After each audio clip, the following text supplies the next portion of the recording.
Sebelum ni aku dah review official squad World Cup untuk negara France, Spain, England. Tapi ini antara tim yang paling banyak orang request.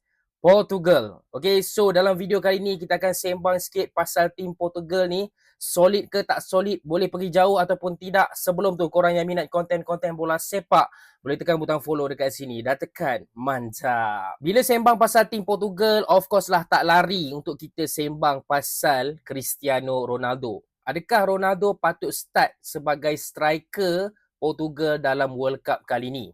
Guys, kalau korang tanya aku 2 tahun lepas and even 4 tahun lepas, aku akan cakap Ronaldo tak patut start. Ronaldo patut duduk dekat bench. Tapi dengan performance yang Ronaldo tunjukkan pada season ni dengan Al-Nassr, okay, siap menang Liga Saudi lagi, finally menang, aku rasa layak juga sebenarnya untuk Ronaldo start. Tambah pula, option striker untuk Portugal sekarang ni sebenarnya tak berapa menarik. Selain Cristiano Ronaldo, kita ada Gonzalo Ramos. Yes, bermain untuk PSG, sekali lagi ke final UCL. Tapi kau kena faham lah, Gonzalo Ramos ni dia memang duduk dekat bench je lah sebab starting striker Dembele kan. So kadang-kadang je lah yang dia masuk dan provide goal dan juga assist. So tak banyak sangat match yang kita boleh tengok Gonzalo Ramos ni main full. Seorang lagi kita ada Gonzalo Guedes. Sejujurnya aku tak kenal sangat player ni dan dia bermain di La Liga, 8 gol dalam 32 perlawanan. Kalau nak compare dengan statistik Ronaldo, memang Ronaldo jauh better lah. So mungkin Ronaldo dengan usianya yang sudah pun mencecah 40 akan start dalam World Cup kali ni. Kalau France, semua orang boleh cakap yang France ada the best attack. Portugal pula bagi aku ada the best midfielders. Korang tengok midfield yang ada kat tengah-tengah tu. Kita ada player of the season Premier League, Bruno Fernandes.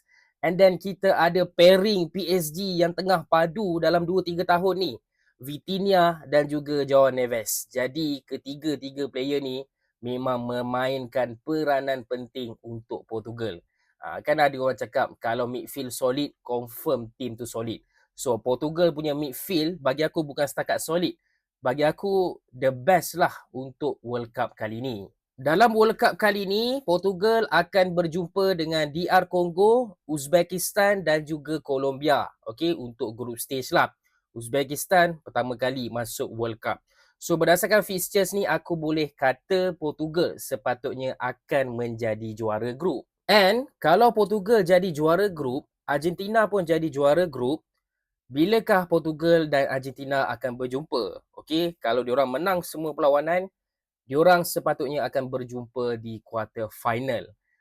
Kita tak pernah nampak Messi jumpa Ronaldo dalam World Cup, and kita boleh nampak lah kalau benda yang aku cakap tu terjadi. Untuk Ronaldo sebenarnya aku tak minta banyak. Okay, aku tak minta pun untuk engkau pergi jauh sampai menang World Cup ke, masuk final ke. Pertama sekali untuk Ronaldo, score dulu dalam knockout stages. Sekarang ni Ronaldo ada body ni. Dalam knockout stages tak score lagi. Okay, tak kisahlah penalti ke apa ke, kena ada gol dalam knockout stages.